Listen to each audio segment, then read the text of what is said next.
Bismillahirrahmanirrahim. Alhamdulillahi Rabbil Alamin. Wassalatu wassalamu ala asyrafil anbiya'i wal mursalin Sayyidina Muhammad wa ala alihi wa sahbihi ajma'in. Allahumma nawwir bi kitabika absarana washrah bihi sudurana wasta'mil bihi abdanana wa afiq bihi alsinatana wa qawwi bihi ajnanana wa as'ah bihi afhamana wa qawwi azmana bihawlika wa quwwatika fa innahu la hawla wa la quwwata illa bika ya arhamar rahimin. نوينا التعلم والتعليم والتذكر والتذكير والنفع والانتفاع والإفادة والاستفادة والحث على التمسك بكتاب الله وسنة رسوله والدعاء إلى الهدى والدلالة على الخير ابتغاء لوجه الله ومرضاته وقربه وثوابه سبحانه وتعالى. اللهم إنا نسألك فهم النبيين وحفظ المرسلين والملائكة المقربين. اللهم اجعل ألسنتنا عامرة بذكرك وقلوبنا بطاعتك وأسرارنا بخشيتك إنك على ما تشاء قدير برحمتك يا أرحم الراحمين. السلام عليكم ورحمة الله تعالى وبركاته. Alhamdulillah, kita dapat jalankan bengkel ni. Tapi sebelum kita mulakan lagi, saya nak kenal dulu peserta ni. Banyak yang saya tak kenal, ataupun tengok muka tapi tak tahu nama. Jadi insyaAllah saya nak pastikan dulu. Setengah tu tahu nama dan tahu muka lah, tapi tak apalah, saya panggil dah semua. Mungkin sama-sama pun kita boleh kenal juga ahli-ahli kita. Dr. Nik Ramlan bin Nik Hassan, Habib Muhammad Haizulim bin Jarkasi. Pakai mask tu tak nampak. Oh, okey.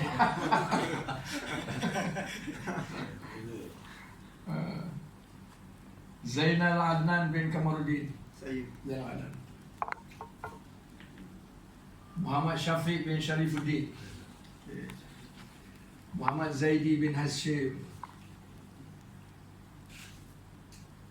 Baharuddin bin Osman. Haji Kamsani bin Ahmad. Abdul Rahman bin Samin.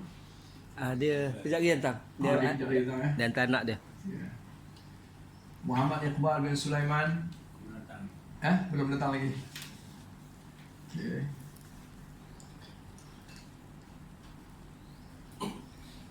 Syekh Abdul Murad bin Syekh Hashim.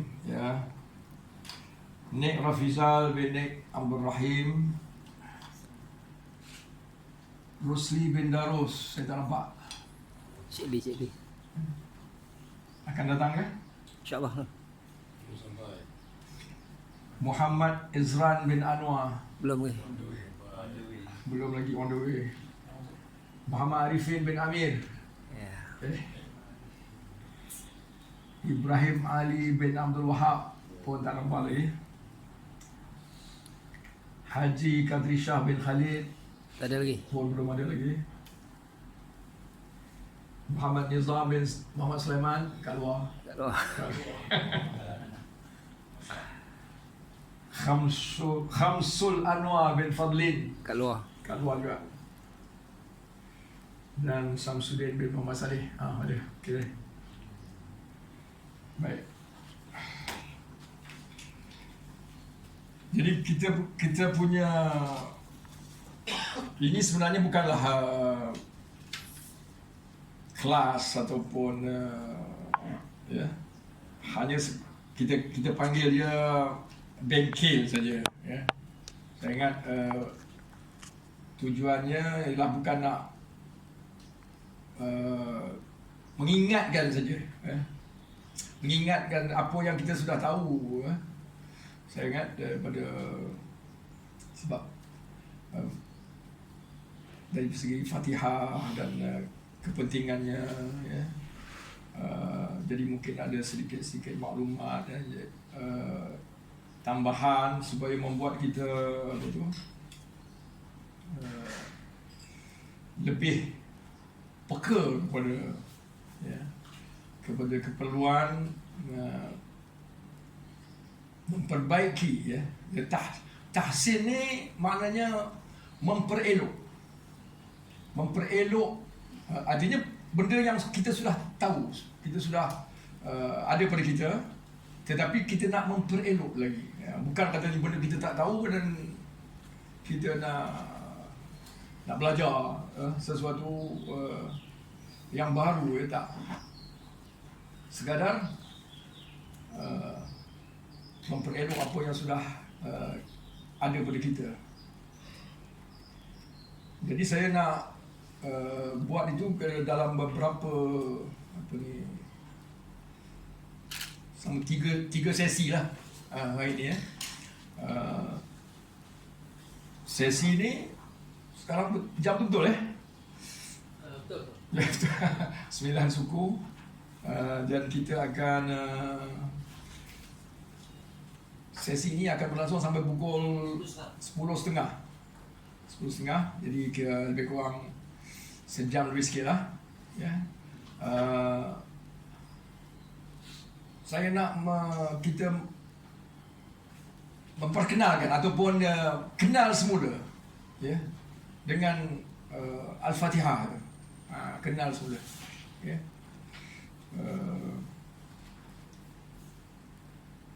Kita tengoklah berapa panjang. Kemudian selepas itu kita pergi kepada ialah macam kita nak misalnya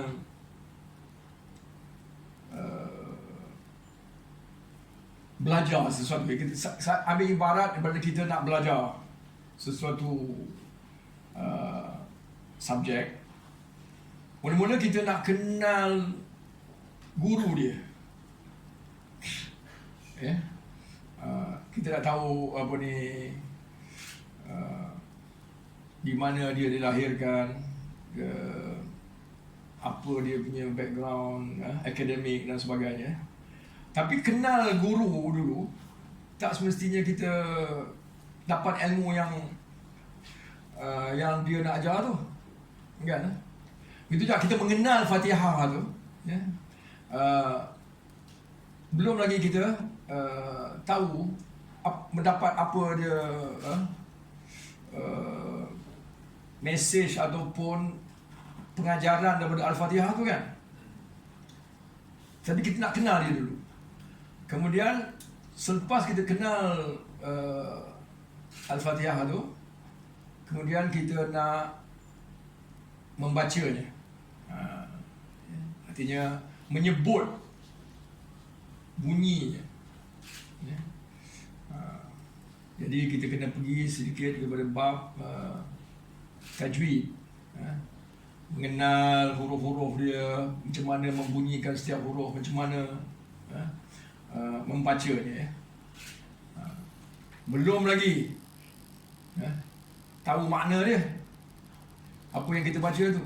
Jadi selepas itu atau pada masa yang sama, kita buat juga tentang makna dia. Ataupun kita pergi pada makna dulu ke, kemudian kita menyebutnya. Jadi dua-dua tu mesti ada. Kemudian selepas itu kita kena tahu macam mana nak dipraktikkan pengetahuan kita tu tadi. Setelah kita membaca Fatihah, kemudian kita tengok kepada bahagian fiqh dia. Masa bila Fatihah itu perlu? Wajib ke, sunat ke, apa dia? Yang berkenaan dengan Fatihah tu. Siapa yang layak misalnya?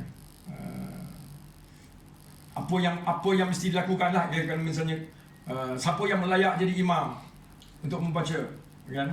Kemudian apabila imam membaca Fatihah, bagaimana makmum? Adakah makmum boleh membaca atau tak boleh membaca pada waktu yang sama, kan? Itu fiqh dia, kan? Kemudian yang sekitar hukum-hukum yang berkaitan dengan Fatihah, dan kemudian kalau tidak ada masa, sikit sebanyak tentang fadilat atau Fatihah itu di luar daripada solat, ya. Dan sehubungan dengan solat, mungkin kita ada masa juga untuk sikit sebanyak tentang azan, iqamah dan sebagainya yang berkaitan dengan salat, dan juga tentang adab atau tertib untuk kita menjadi imam, ya, dalam solat, ya. Jadi banyak perkara sebenarnya yang nak dibincangkan.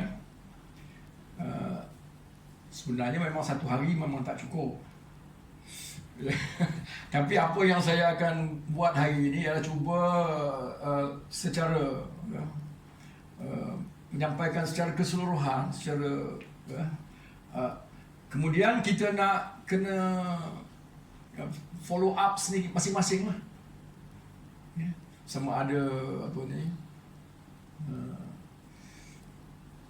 pergi kepada mana-mana kelas-kelas pengajaran yang ada, ya.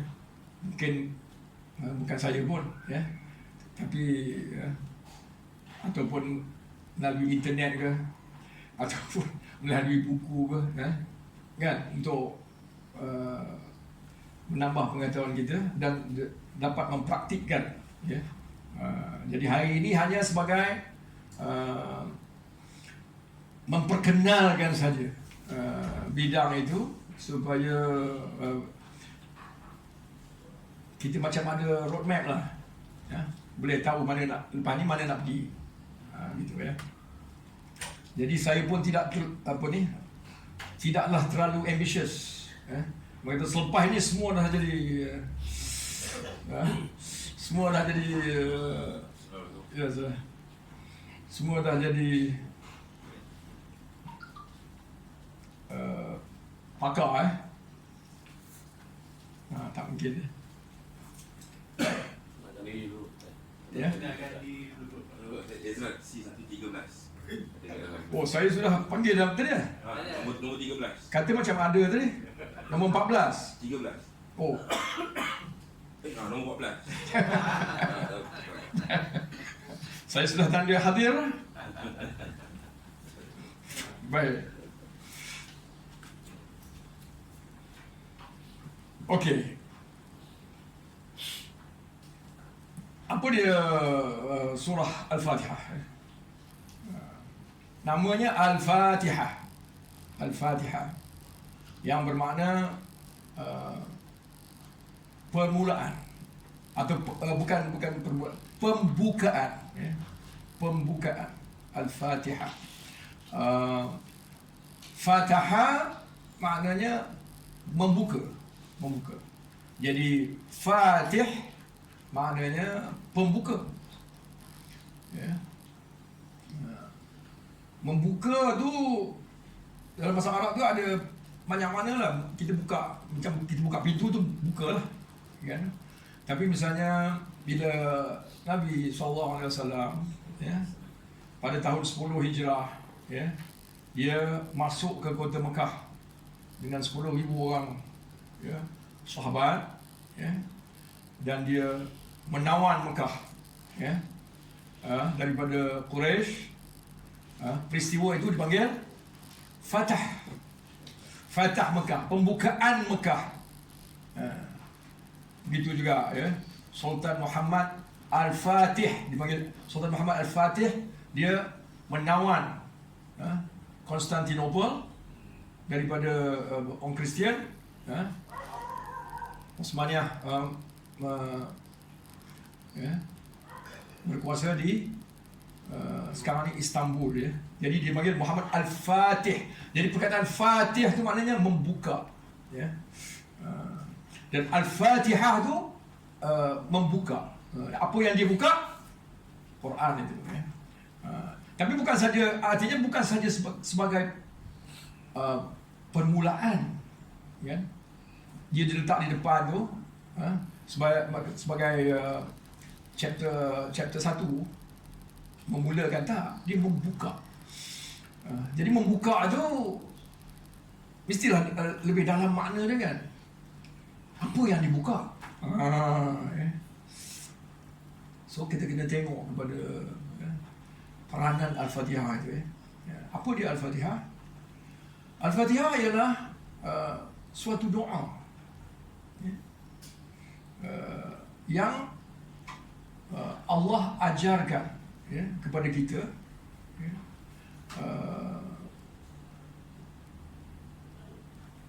mengajarkan kepada kita, memberitahu kepada kita apa dia intisari atau intipati daripada ibadat, iaitu hubungan antara kita dengan dia. Seolah-olah misalnya Allah bagi surat pada kita, sekarang ini dia hubungan antara aku dengan kamu. Kamu kena praktikkan yang ini, Kerana dalam surah itu diceritakan apa yang kau lakukan dan apa yang aku akan bagi kamu. Kan? Dia punya. Jadi secara ringkasnya lah,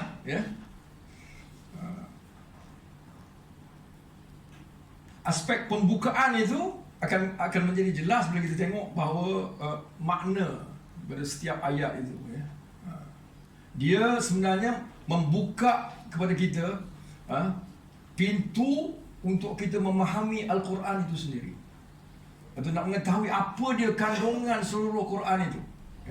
Dia sudah tersimpul atau dalam 7 ayat Al-Fatihah itu sudah menyimpulkan kandungan seluruh Quran itu. 30 juz itu semua sudah masuk situ. Makna Al-Quran itu sudah ada terkandung di situ. Jadi kalau kita bila kita membaca Quran, kita jumpa sesuatu bahagian itu, kita sentiasa boleh mengaitkan dengan inikah yang ditunjukkan oleh ayat misalnya iyyaka na'budu wa iyyaka nasta'in. Di mana ada ditunjukkan dalam Quran itu kepada ayat itu tadi. Jadi itu dia punya peranan sebagai pembuka, sangat-sangat penting. Dan cara dia ialah kita tengok dalam surah Al-Fatihah itu bukan Allah yang bercakap, kan? Siapa yang bercakap? Kita yang bercakap. Jadi seluruh Fatihah itu ialah Allah mengajarkan kepada kita nak mengucapkan sesuatu kepada dia. Bukannya dia bercakap kepada kita, tak. Dia ini engkau baca ni, cakap pada aku macam ni. Itu dia Al-Fatihah, kan. Jadi lain daripada bahagian-bahagian lain dalam Quran, mula daripada surah Al-Baqarah tu, Alif Lam Mim tu sampai habis, Allah yang bercakap pada kita, kan? Allah membahasakan diri dia aku, ataupun lebih banyak dia menggunakan ganti nama kami buat begini, kami buat itu, kami lakukan ini, kami jadikan itu kami, kami bukan bermakna dia ramai, tak. Dia ganti nama yang menunjukkan ketinggian, kemuliaan, macam kalau orang Inggeris dia kata we, raja cakap, dia kata we. Kita punya raja pun ada juga kadang-kadang digunakan bahasa istana kami, tapi maksud dia seorang aja. Kadang-kadang digunakan aku, digunakan aku. Aku ni apabila Allah nak menunjukkan keakraban dia hampir dengan kita. Jadi kalau kita dalam keluarga kita, adakah kita bersaya atau cakap secara macam bahasa, selalunya kita gunakan ganti nama yang intim lah, aku. Saya tak tahu lah orang lain, tapi kalau macam saya dengan bapa saya, aku. Tak ada pula bersaya pula. Dengan ibu bapa kita beraku kerana apa? Kerana intim. Dengan isteri tu tak pula saya pula. Dia orang Melayu, dia lain sikit. Tapi tak apa. Artinya di seluruh Quran itu Allah membahasakan dirinya ana, aku, ataupun nahnu, kami, dan kamu, kepada bila dia bercakap kepada ramai, kamu, ataupun kalau dia menggunakan anta, selalunya kepada Nabi Muhammad sallallahu alaihi wasallam, khusus kepada Nabi. Tapi dalam surah Al-Fatihah ni, Allah bukan Allah yang bercakap, kita yang bercakap. Jadi kita diajar menggunakan ganti nama kami. Artinya dalam surah Al-Fatihah itu, kita bukan bercakap secara pribadi dengan Allah. Kita bercakap secara kumpulan. Kita masing-masing pribadi kita seolah-olah mewakili seluruh umat manusia berhadapan dengan Allah. Bayangkan kita, pribadi kita, seorang diri kita ni menjadi seolah-olah juru cakap bagi manusia di hadapan Allah.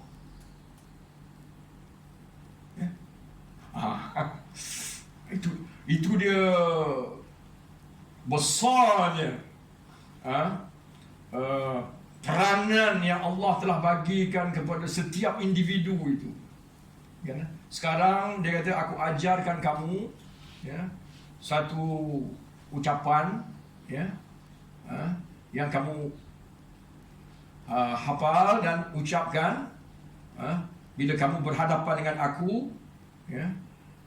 Engkau mewakili manusia keseluruhannya, bukan kau seorang saja. Kau ucapkan. Jadi itu dia makna apa ni Al-Fatihah itu Jadi sangat besar dia punya peranannya, ataupun dan kalau kita sedar itu, ini satu tanggungjawab bagi kita untuk melaksanakan amanah yang Allah telah bagi kepada kita secara individu tu. Surah Al-Fatihah itu nak diucapkan. Artinya kalau seluruh manusia ni tak mau beriman dengan Allah, tapi kita seorang, tinggal kita seorang saja beriman dengan Allah.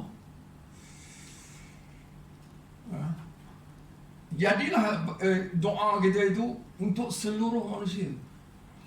Itulah yang berlaku sebenarnya apabila Nabi Muhammad SAW mendapat doa itu, mendapat surah Al-Fatihah itu buat pertama kalinya kan. Pada masa itu mana ada orang Islam? Mana ada orang yang menyembah Allah dengan seperti yang diajarkan itu. Jadi dia seorang-seorang saja. Dan peranan dia seorang-seorang itu pun sekarang ni telah dibagikan kepada kita masing-masing sebagai individu.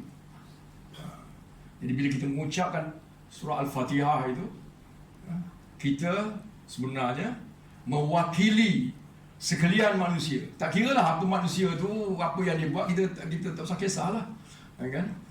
Yang kita tahu, kita secara individu mempunyai peranan itu. Peranan itu. Ya. Mengucapkan ya, sesuatu kepada Allah Subhanahu Wa Taala ya, atas nama manusia keseluruhannya. Ya. Bukan kita individu saja. Ya. Itu makna yang terkandung dalam surah Al-Fatihah itu. Itu yang ya,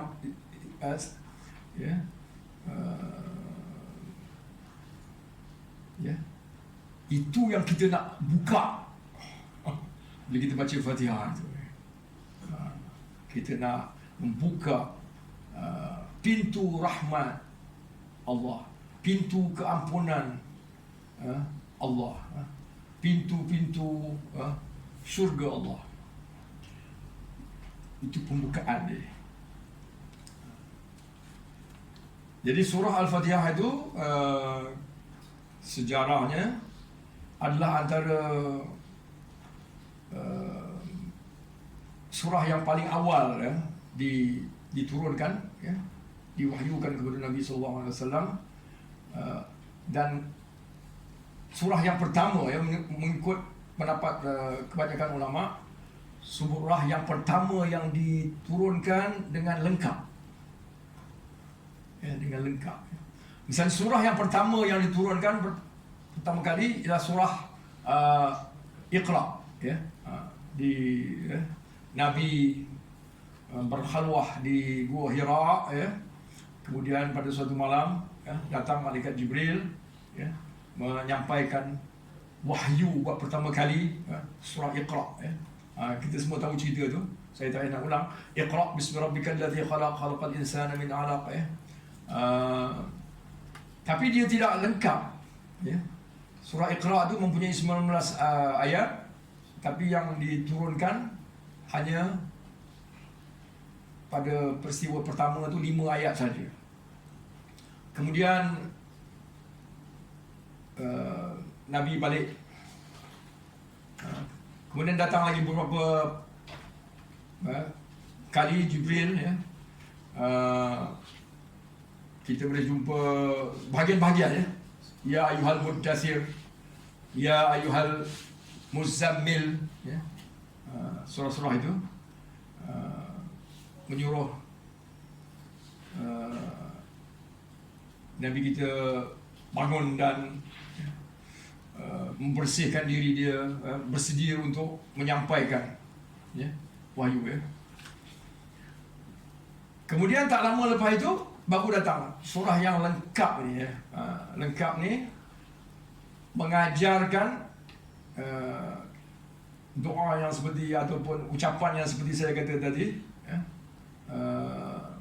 untuk digunakan sebagai ya, bacaan yang menjadi wajib ya, dalam solat ya.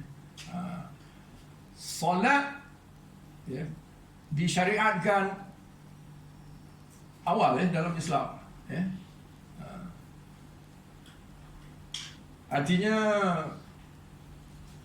baru ada 3-4 orang, 2 orang yang masuk Islam tu atau sudah diajarkan solat, sudah disyariatkan bersolat ya. Bermula dengan Nabi ya.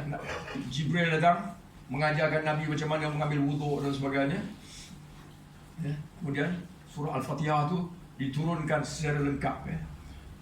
7 ayat itu ya, secara lengkap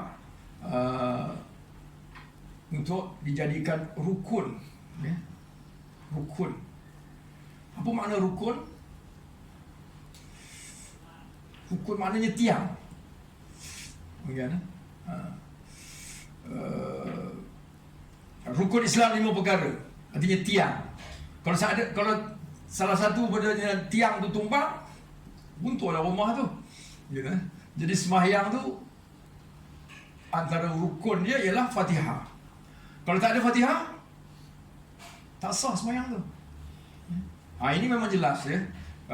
Fatihah mesti adalah satu kewajipan dalam solat. Mesti dibaca. Kalau tak baca Fatihah macam mana? Tak sah sebenarnya. Tak ada sembahyang. La salata illa bi Fatihatil Kitab. Tidak ada salat melainkan dengan ada membaca Fatihatul Kitab. Itu hadis Nabi. Bagaimana saya tak reti membaca? Belum belajar, tak tahu lagi. Baru masuk Islam saja. Bagaimana? Dimaafkanlah, kan? Boleh diganti. Okey, kita kena dengar lah imam, kan?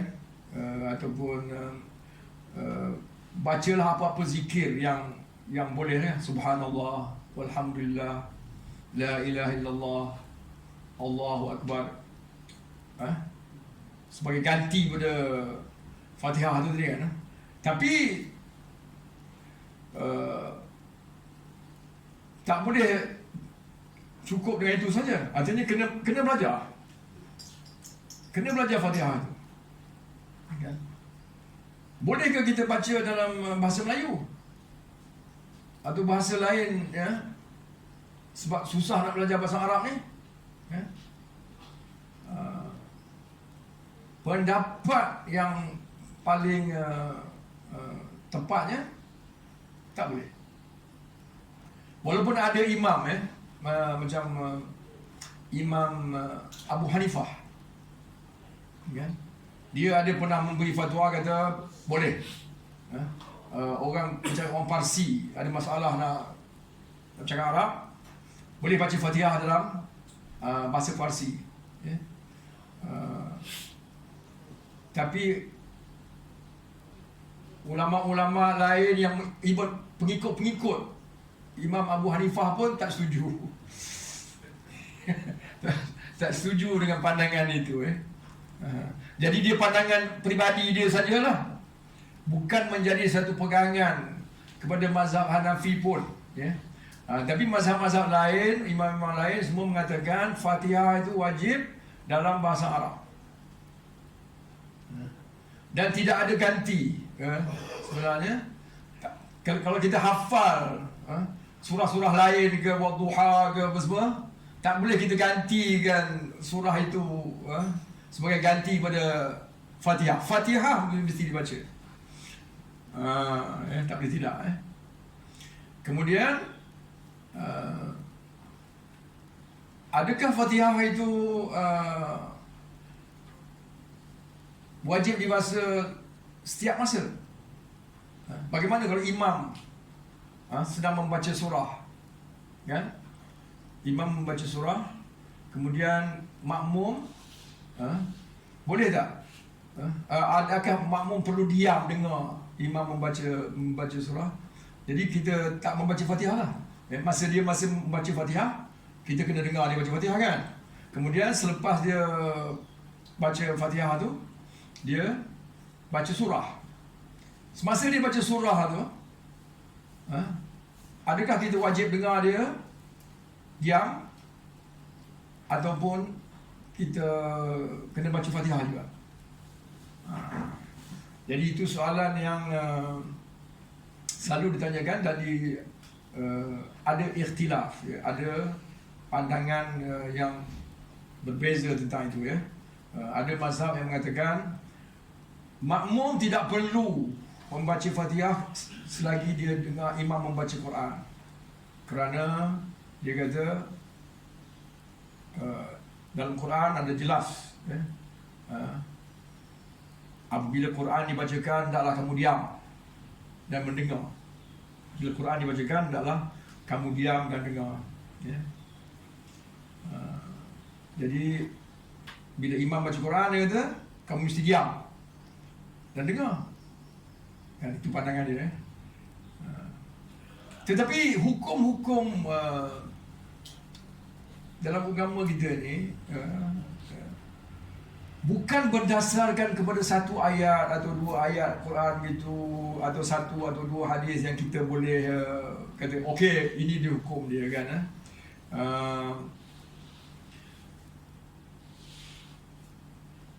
Untuk seorang itu menjadi atau mendapatkan sesuatu hukum memang perlu satu pekerjaan yang sangat banyak, usaha yang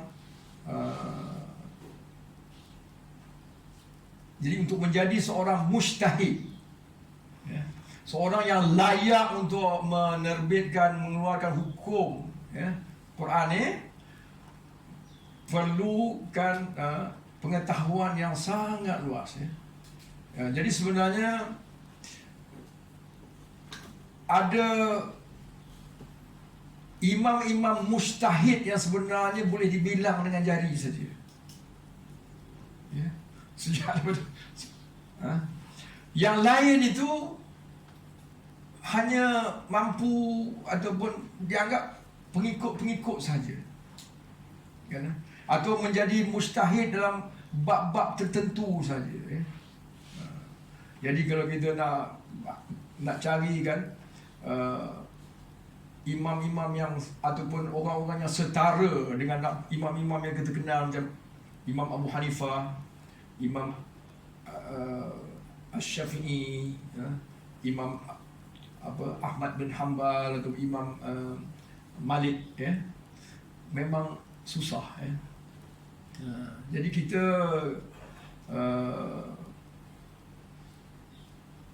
jalan yang lebih selamat, yang selamat bagi kita ialah untuk mengikut salah satu daripada imam ini dengan kerana kita sendiri kita tahu kita tidak boleh, kita memang tidak mampu untuk mengeluarkan hukum, dan membaca satu atau dua kitab atau mendengar satu atau dua tiga ustaz itu kita pun belum tentu lagi.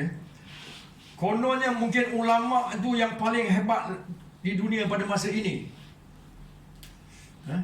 tetapi belum tentu lagi boleh menandingi imam seperti Imam Syafi'i dan sebagainya. Jadi mereka itu lebih dulu dan setelah ribu tahun, ratusan tahun, masih tetap lagi mantap dia punya itu.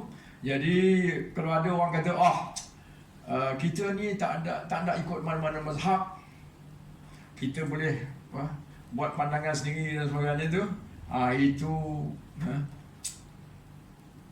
syaitan lah tu. Saya nak simpulkan begitu saja. Syaitan lah yang cakap tu, yang membisik pada kita begitu. Jadi apa yang saya nak kata lah, elakkan daripada menimbulkan keraguan dalam diri kita dengan dengar macam-macam pendapat ni. Mungkin itu betul, mungkin ini betul, orang tu bid'ah, orang ni tak betul, sebagainya. Memang ada, artinya saya nak katakan terdapat wujud ikhtilaf, perbezaan pandangan tentang perkara-perkara ini, kerana nasnya dalam Quran ke atau dalam hadis ke tidaklah jelas. Banyak hadis, bukan, imam-imam yang menjadi mujtahid ni, dia bukan hafal satu buku saja, kan? 10 buku yang paling banyak mengandungi hadis berapa? Buku Imam Bukhari kata berapa ribu hadis ada situ? 6,000 saja. Tapi untuk mereka nak digelar mujtahid dan mendapat pengiktirafan sebagai mujtahid tu, dia sudah hafal 100,000 hadis atau 200,000 hadis. Bukannya satu hadis. Dia hafal hadis tu bukan dia hafal hadis tu sekadar matannya saja. Dia menghafal dia punya isnad dia. Ingat sepolan mendengar daripada sepolan, mendengar daripada sepolan, mendengar daripada sepolan, mendengar daripada Rasulullah sallallahu alaihi wasallam. Rasulullah kata begini. Dia hafal semua tu. Dan kalau ada salah seorang daripada situ yang tak betul ataupun lemah, tak boleh terima hadis ni. Dikenal pula siapa dia, orang-orang yang meriwayatkan tu, ya. Jadi bagi kita orang awam yang jahil ni, ya, lebih baiklah kita tidak masuk dalam bab nak beria-ria sangat, ya, nak tengok kepada amalan orang lain, itu bidah, ini bidah, itu bidah. Ya. Tak ada manfaatnya di situ, ya. Jadi kita ikut apa yang diamalkan secara umumnya,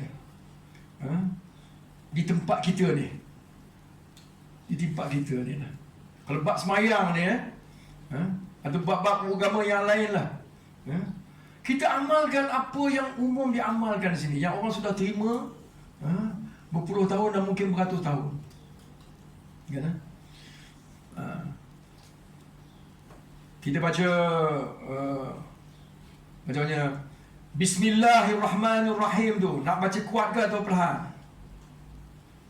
kan? Kita nak buat macam Mekah ke ataupun nak buat macam kita biasa buat kat sini.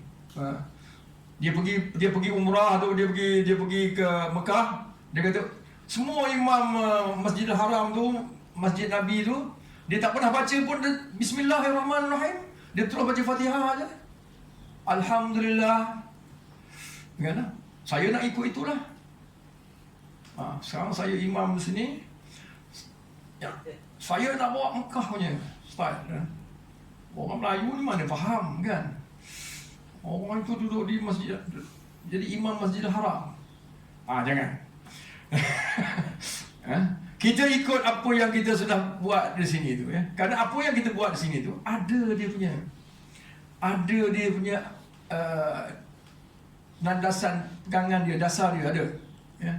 Dan memang kuat pun, lebih kuat sebenarnya daripada apa yang diamalkan di Mekah tu, ya.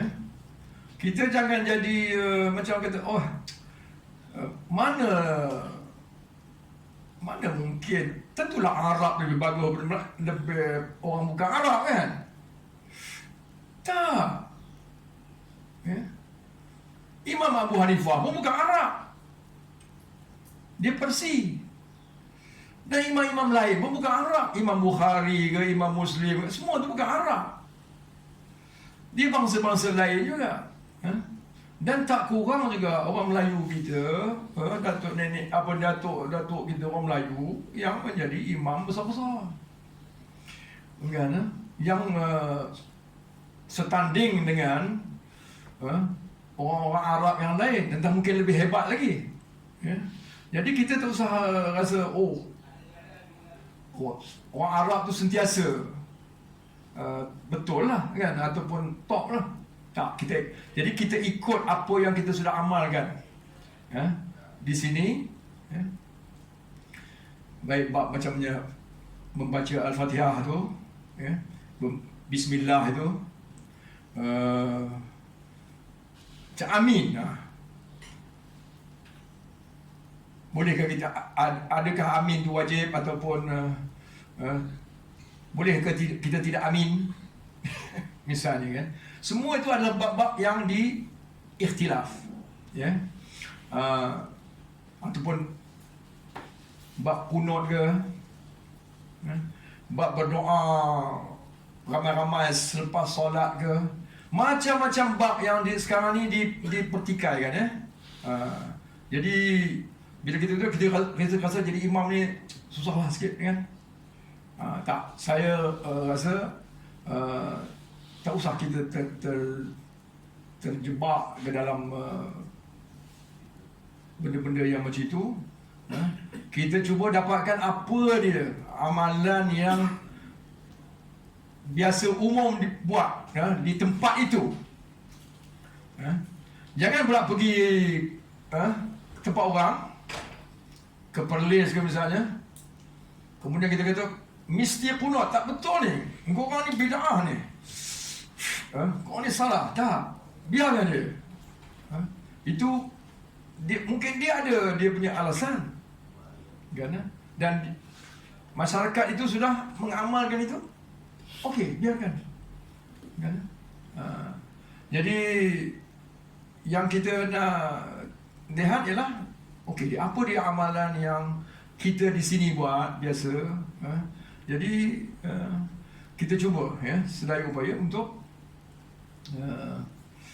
kerana ialah mungkin susah juga bagi kita untuk mendapatkan, katalah kita tak puas hatilah, kita nak tahu dia punya dalil, dia punya apa semua tu kan. Ini memerlukan pengajian yang mendalam kan. Kalau kita ada masa, pergi belajar ni, tahu macam mana nak apa tu, mengetahui dalil-dalilnya semua itu kan. Tapi kadang-kadang bila kita terlalu bersemangat macam tu nak dapatkan dalil, tapi keupayaan nak pergi mencari itu tak ada. Akhirnya masa tu terbuang begitu saja dan kita terjebak ke dalam berdebat, bertengkar, berkelahi sebab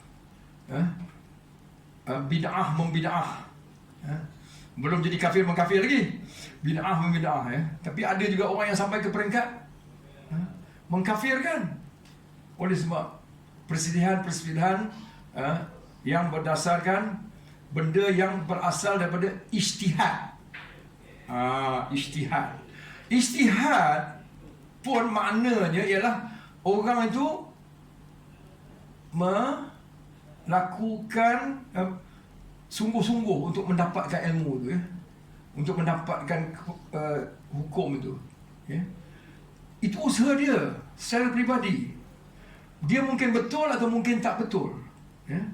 Tetapi Allah akan bagi ganjaran kepada usaha dia.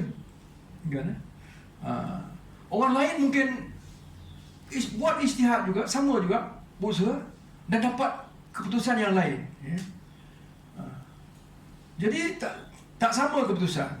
Jadi macam mana kita nak tentukan seorang tu betul, seorang tu salah? Tak.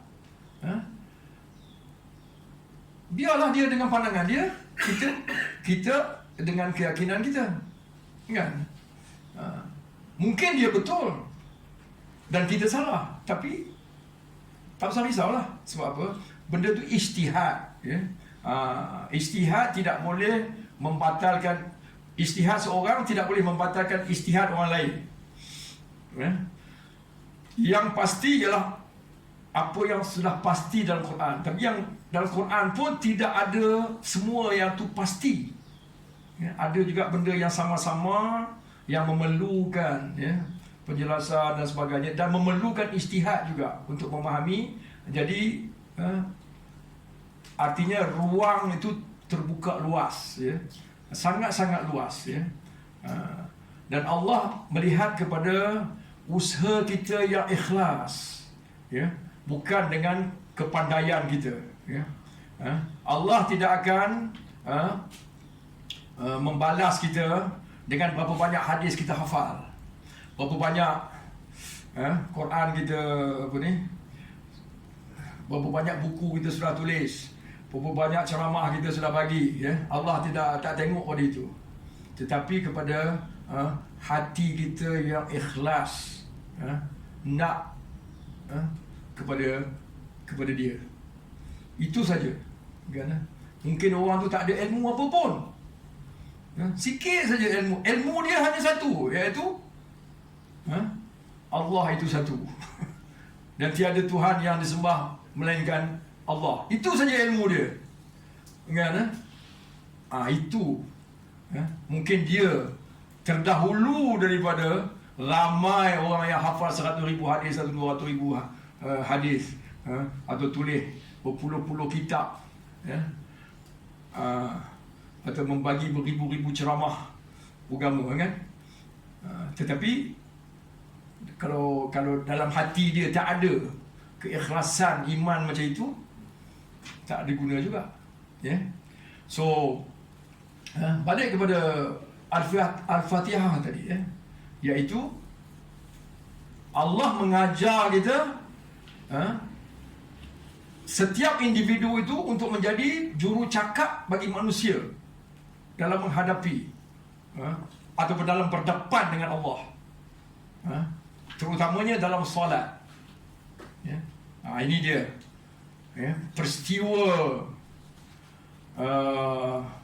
event yang paling penting dalam kehidupan kita.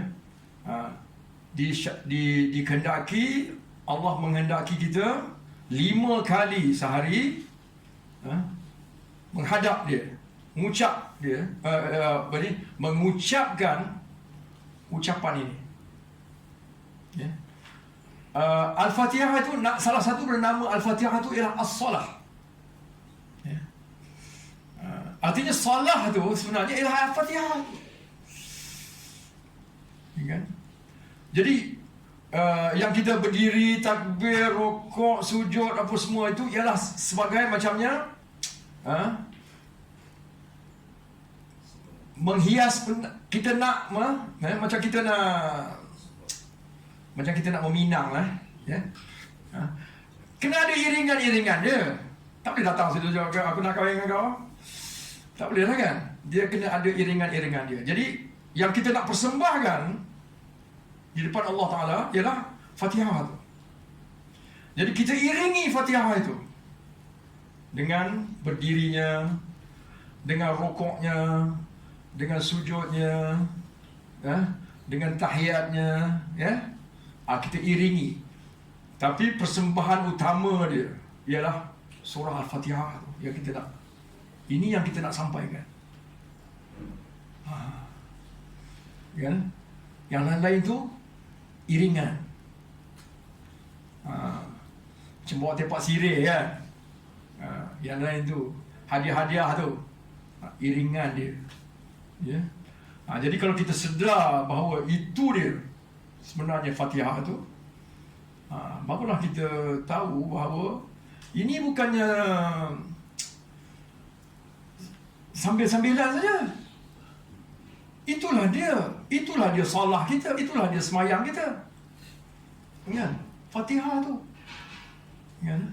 Bagaimana boleh artinya kita merasa puas hati kalau apa sebenarnya persembahan kita itu cacat. Itu yang Allah nak tengok. Fatihah tu. Bukan cantiknya baju kita, atau hebatnya lilitan serban kita, atau lain-lain.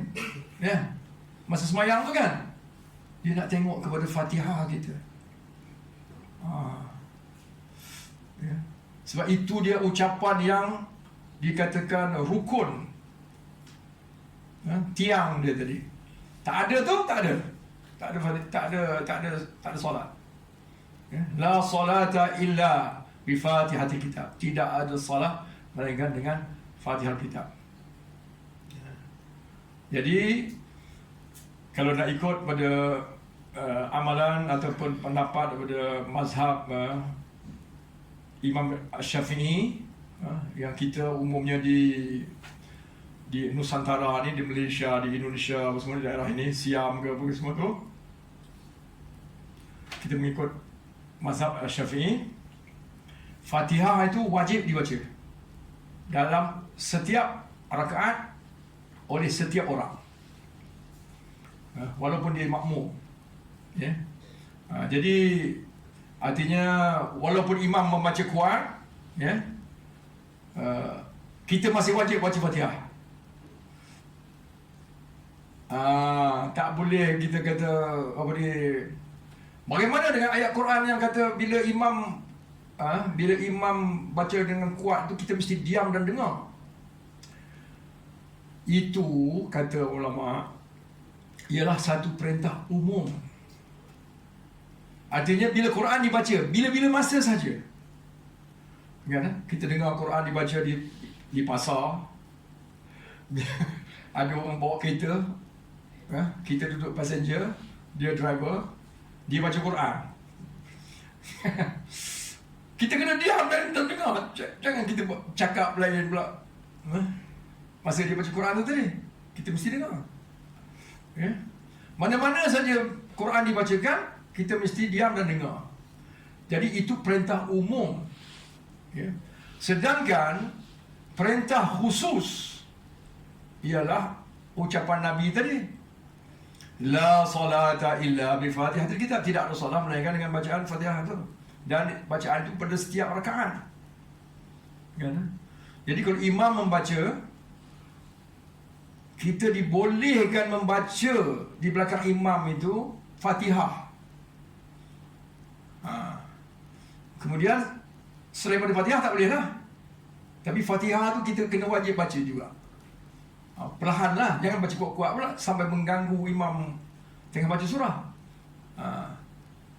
So itu hukum dia. Tidak ada apa ni? Itu yang disepakati oleh kata imam oleh mazhab Syafi'i. Ya. Mazhab lain adalah pandangan lain, ya. Tetapi itu pandangan dia, ya.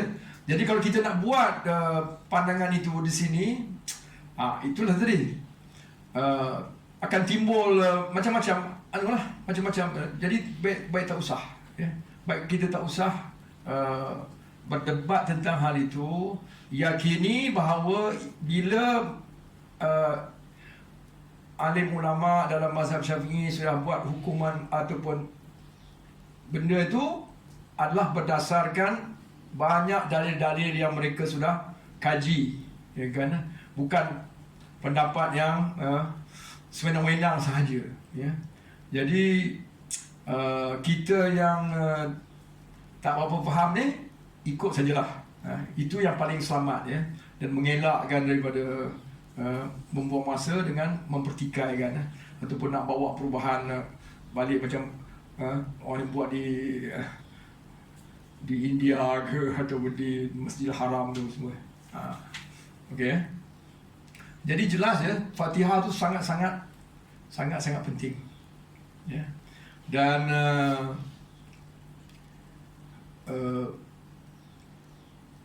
begitu pentingnya, maka kita hendaklah, ya,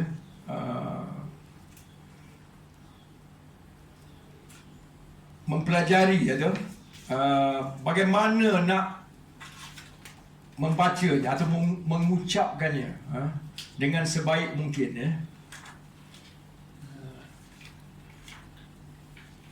Jadi dalam Quran, ya, surah Al-Muzammil, ya, ini di antara ayat yang surah yang awal yang diturunkan, surah Al-Muzammil, ya. Dalam ayat 4 itu, surah Al-Muzammil itu ada satu ayat, ya, warattilil Qur'ana tartila, warattilil Qur'ana tartila.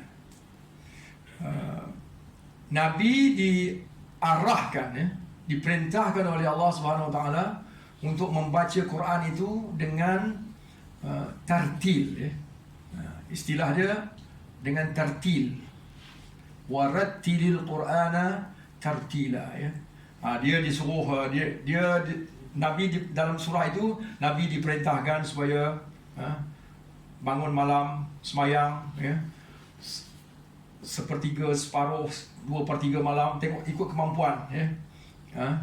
Kemudian membaca Quran, warattilil Qur'ana tartila, ya. Membaca Quran itu dengan tartil, ya. Jadi perintah membaca Quran dengan tartil itu juga, ya, adalah kepada kita, ya, semua, ya. Jadi apa makna perkataan tartil ni? Perkataan tartil ni maknanya ditanyakan kepada Sayyidina Ali, Ibn Abu Talib, radhiyallahu anhu, apa dia makna perkataan tartil ini, ya. Jadi Sayyidina Ali menjawab, ya, tartil itu, ya, at-tartilu tajwidul huruf wa ma'rifatil wuquf. Tajwidul huruf wa ma'rifatil wuquf, ya. Tak payah tulis lah. Boleh ingat je nanti, ya. memperelokkan sebutan huruf-huruf. Memperelokkan sebutan huruf-huruf, tajwidul huruf, dan mengetahui al-wuquf, ma'rifatul wuquf. Ma'rifah tu mengetahui, mengenali. Al-wuquf, tempat-tempat berhenti. Kita baca Quran tu bukan boleh baca senafas sampai habis kan. Kita mesti berhenti-berhenti. Tapi tempat-tempat berhenti itu kita tahu tak macam mana, di mana nak berhenti. Di mana nak berhenti, di mana nak mula semula. Kan? Banyak orang dia baca Quran, baca saja. Bila habis nafas berhenti. Lepas tu start balik. Bila sambung balik, habis nafas berhenti. Boleh tak baca macam tu? Boleh lah kot kan. Tapi kalau kita tak tahu makna dia, tak tahu, macam-macam lah boleh jadi kan. Saya nak pergi ke Ipoh, makan nasi kandar, makan nasi, kandar yang baik jadi dia akan terputus-putus kan. Yang patutnya jadi suatu ayat yang berhenti, kita akan mungkin ambil ujungnya ayat tu, sambungkan dengan yang lain. Saya nak pergi ke Ipoh makan nasi, kandar di Tambun. Kan? Orang dengar apa benda ni, apa yang dia, kalau orang tu faham bahasa Arab, apa yang dia cakap ni? Kan? Apa dia kandar di Tambun? Tak, dia makan nasi kandar di Tambun. Jadi dia kena, tak bolehlah makan nasi, lepas tu berhenti kandar di Tambun. Kena cakap seluruhnya baru berhenti. Kan? Begitu juga dalam Quran. Kita tak boleh berhenti mana-mana kita suka saja. Kan? Jadi kita kena tahu mana tempat berhenti. Kan? Dan tajwidul huruf memperbetulkan sebutan bunyi, mengelokkan sebutan huruf-huruf itu. Huruf itu ada cara menyebutnya. Kan? Kalau huruf ghin, gha, bukan ga, misalnya. Kalau ain, bukan a. Kan? Jadi misalnya orang Melayu dia banyak dia ain tu dia sebenarnya dia tak sebut ain, dia sebut hamzah. Tapi dia sengau kan hamzah tu. Jadi dia bukan sebut ain, dia sebut hamzah sengau.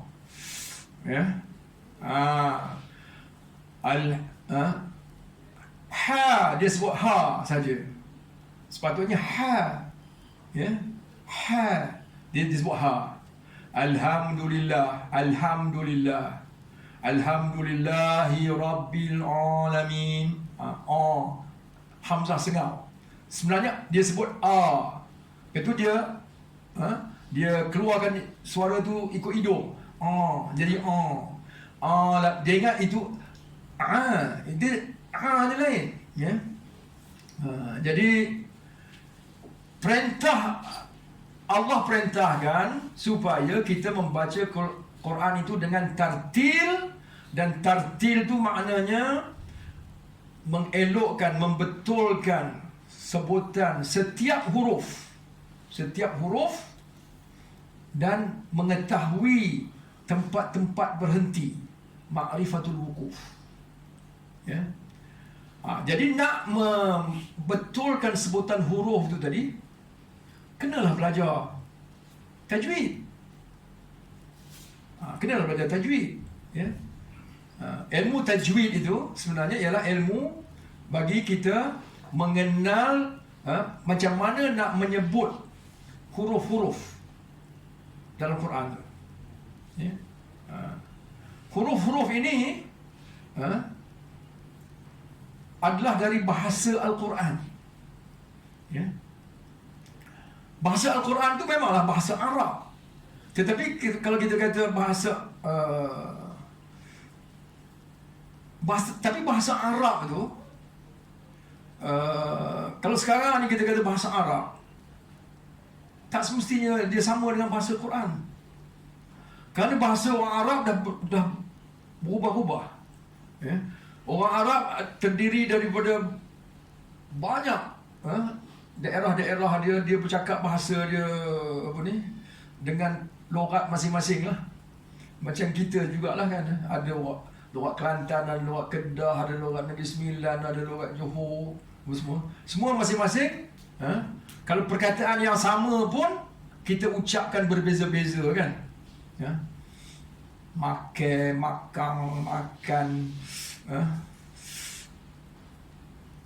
kan. Orang Arab pun begitu juga.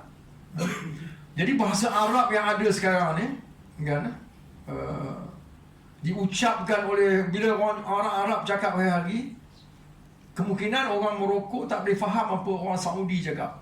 Orang Saudi cakap, orang Mesir tak boleh faham. Boleh jadi kan? Tetapi orang yang belajar apa semua, dia belajar bahasa Arab standard yang digunakan di sekolah-sekolah apa semua. Tapi di situ sudah banyak perkataan-perkataan dan ungkapan-ungkapan yang datang daripada bahasa-bahasa lain, ya, bahasa Inggeris, bahasa Jerman, bahasa Perancis, ya, sudah masuk. Sebab apa? Perkembangan teknologi dan sebagainya. Jadi bahasa Arab yang asli yang kita nak bercakap, yang kita nak belajar, yang kita mesti belajar ni, ialah bahasa Quran itu. Bahasa yang digunakan dalam Al-Quran, ya. Jadi tak perlu kita belajar, yang wajib kita belajar adalah bahasa itu. Bukannya bahasa Arab umum ini yang membolehkan kita nak pergi melancong ke Kahirah ke atau ke mana-mana, ya. Yang itu, ya. Jadi bahasa Al-Quran itu, ya. Dan itu ada dia punya tajwid ataupun cara sebutannya sendiri yang kita kena belajar, yang datangnya daripada Nabi sendiri. Kan? Artinya guru yang nak mengajar tu ataupun orang yang nak mesti ada apa yang dipanggil sanad dia. Sanad dia, artinya dia mendapatkan ilmu itu daripada guru dia, yang mendapatkannya daripada guru dia pula, ya, bersambung-sambung sehingga, ya, Rasulullah sallallahu alaihi wasallam. Jadi kita boleh pasti bahawa apa yang kita baca itu, sebutan bunyi huruf itu adalah seperti yang diajarkan oleh Nabi Muhammad sendiri kepada sahabat-sahabat dia. Bukannya kita ambil daripada mana-mana orang, orang tu mesti boleh membuktikan, menunjukkan dia, ini dia silsilah dia, rantaian ataupun rangkaian di mana saya dapat bacaan macam ni. Kalau kita tidak ada yang itu, kita tidak ada kepastian yang bacaan kita itu betul. Ya? Betul ke sebutan yang macam itu? Itulah pasalnya tadi. Ramai orang kita yang dia belajar daripada kecil, baca Fatihah, baca ayat-ayat Quran lain, tetapi sejak dia khatam Quran, sekolah rendah tu, dia tak pernah jumpa lagi pergi mana-mana belajar baca Quran. Jadi bacaan dia itulah dia. Apa yang dia hafal semua tu daripada situlah, ya. Jadi boleh kita dengarlah sebutan dia tu. Itu yang saya kata tadi. Ada sebutan yang Ain tu dia sebut hamzah sengau sebenarnya, bukan ain tapi hamzah sengau. Ha dia bukan ha tapi ha, ya. Dan macam-macam lagi huruf lain yang dia buat kesalahan dalam bacaan, ya. Jadi situ sudah melanggar artinya salah satu daripada makna tartil itu tadi. Ya. Kemudian bab wakaf tu tadi, mengetahui wakaf tu, di situ tidaklah banyak kesalahan kalau kita membaca macamnya surah-surah lazim di belakang Quran tu, kerana ayat dia pendek-pendek. Jadi kita berhenti pada nombor tu lah. Senang kan, selamat. Ada berhenti pada nombor tu. Di situ sunat berhenti. Jadi selamat lah kita kan. Tapi kalau kita pergi pada surah yang panjang-panjang tu, baca Quran surah yang panjang-panjang tu, selalunya tak cukup nafas untuk baca satu ayat. Tambahan kalau ayat tu panjang pula, atau sampai satu muka surat, atau setengah muka surat ayat tu, jadi mana nak berhenti? Jadi orang awam pun jaranglah kita dengar membaca surah-surah panjang tu kan.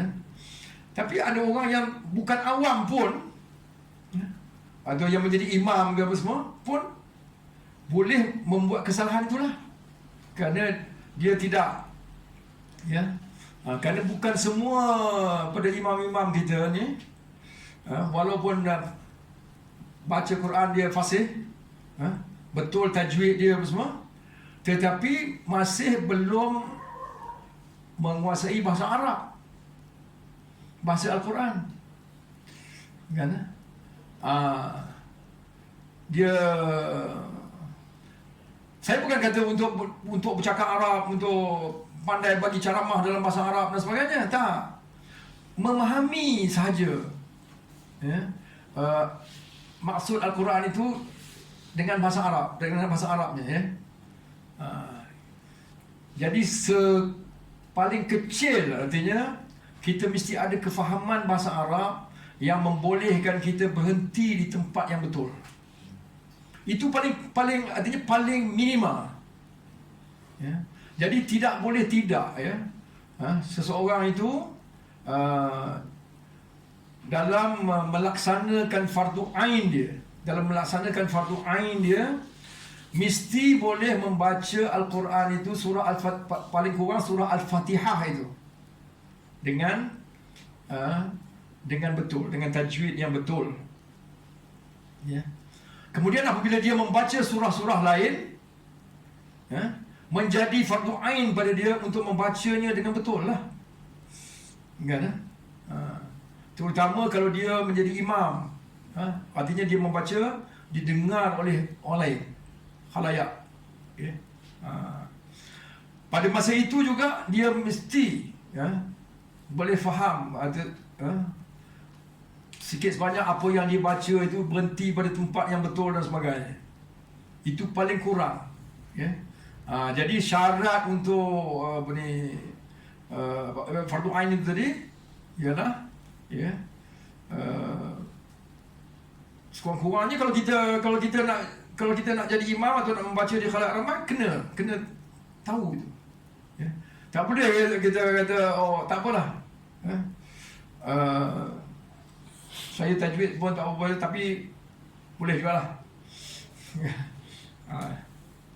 So sikit banyak kena. Jadi insya-Allah itulah yang kita nak nak buat selepas ini. Kita rehat nanti selepas rehat nanti kita akan masuk kepada bab terus kepada bab tajwid itu. Bab tajwid itu. Saya tak nak pergi kepada bab jadi bahasa Arab tu ada sesuatu yang mesti kita mesti ada sedikit sebanyak pengetahuan dalam bahasa Arab untuk membolehkan kita bila kita berdoa, bila kita membaca, yang pentingnya kita tahu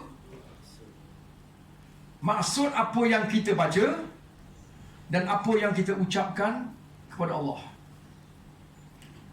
Jadi dua perkara, ya.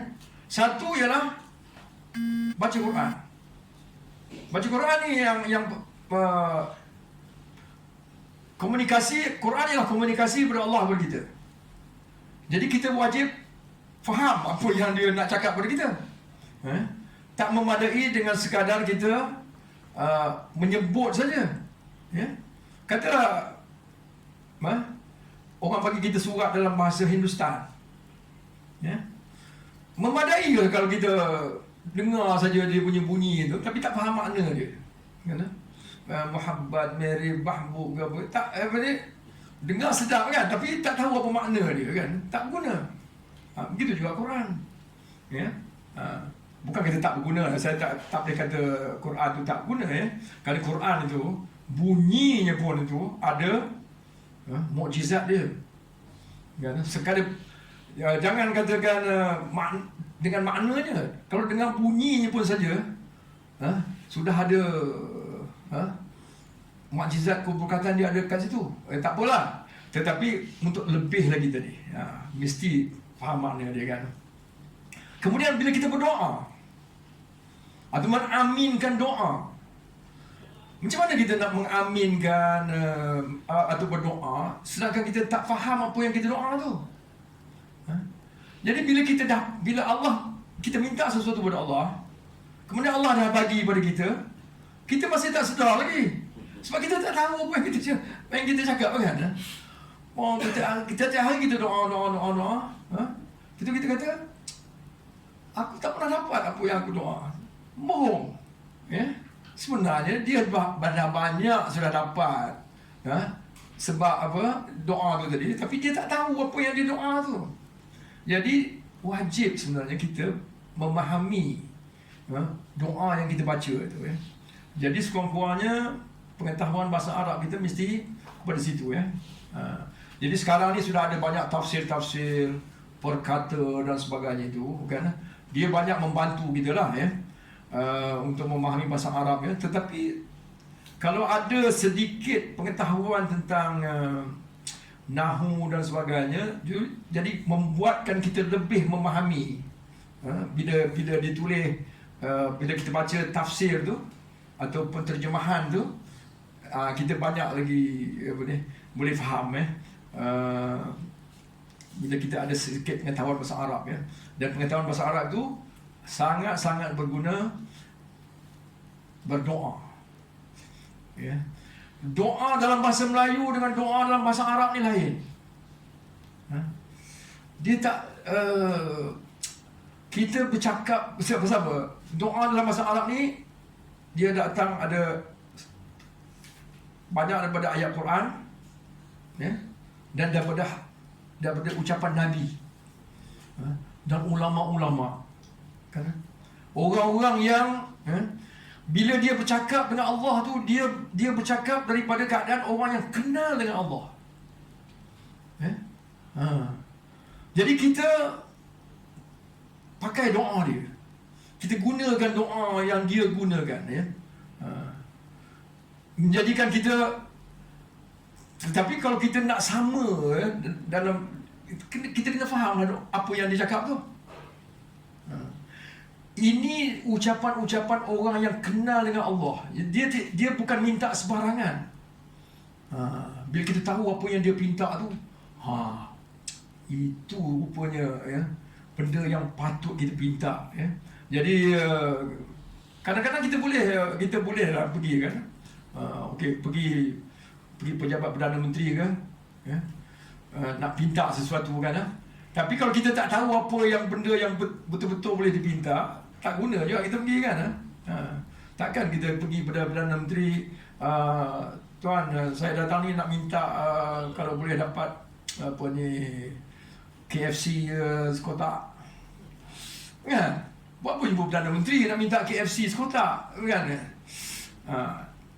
Begitu juga kita berhadapan dengan Allah SWT, pintalah benda yang sepatutnya dipinta.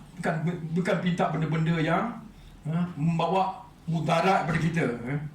Ya Allah, ya, bagilah aku Mercedes, Ya, ya ada orang buat macam tu. Ha? Dia usaha pergi Mekah, pergi ke mana-mana untuk minta benda-benda yang sebenarnya bila dapat membawa lebih banyak mudarat pada diri dia daripada kebaikan kan. Jadi sebab dia tak tahu apa yang dia minta. Ya. Jadi gitulah, insya-Allah kita akan sambung pukul berapa? 11. Oh, setengah jam, lama eh. Okey. Okey, kita sambung pukul 11 ya.